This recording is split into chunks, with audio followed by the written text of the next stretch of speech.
Well, just how serious is this threat and what's behind these extended closures? Joining us now from Washington is terrorism analyst Paul Cruikshank.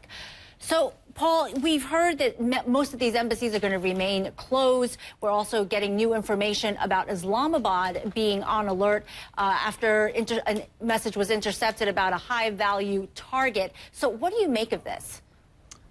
Well, U.S. counterterrorism officials are treating this threat very, very seriously indeed. This group in question, Al-Qaeda in the Arabian Peninsula, Al-Qaeda's affiliate in Yemen, has a track record of hitting U.S. targets in the region. In September 2008, it carried out a sophisticated multi-phase attack on the U.S. embassy in Sana'a. Several Yemeni guards were actually killed in that attack. And then last September, 3 AQAP operatives, members of the group, actually participated in the attack on the U.S. consulate in Benghazi as well.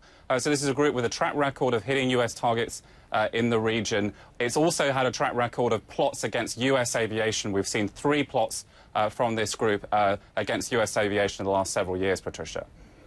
And do we know more now about what's behind this threat? What triggered it?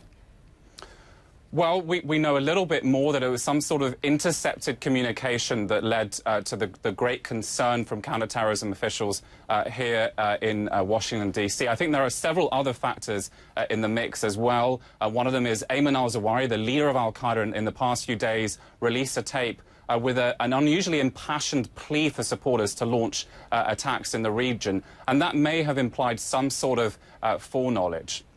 Patricia. Now, I want to get back to the embassy closures. Iraq is actually one of the handful that will reopen. Are you surprised by that in light of the violence that we've seen there?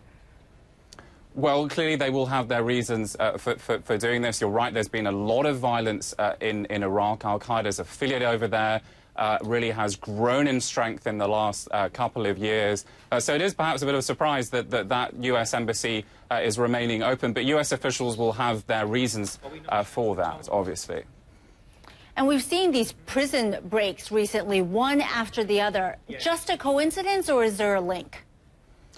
I don't think that these prison breaks are necessarily related to this threat alert that's been put out by the Americans, but it does add to the mix, you know, when you've got hundreds of potential terrorists now free in countries like Iraq and Libya. Also, there was a jailbreak in Pakistan. That all adds to the mix, obviously, Patricia.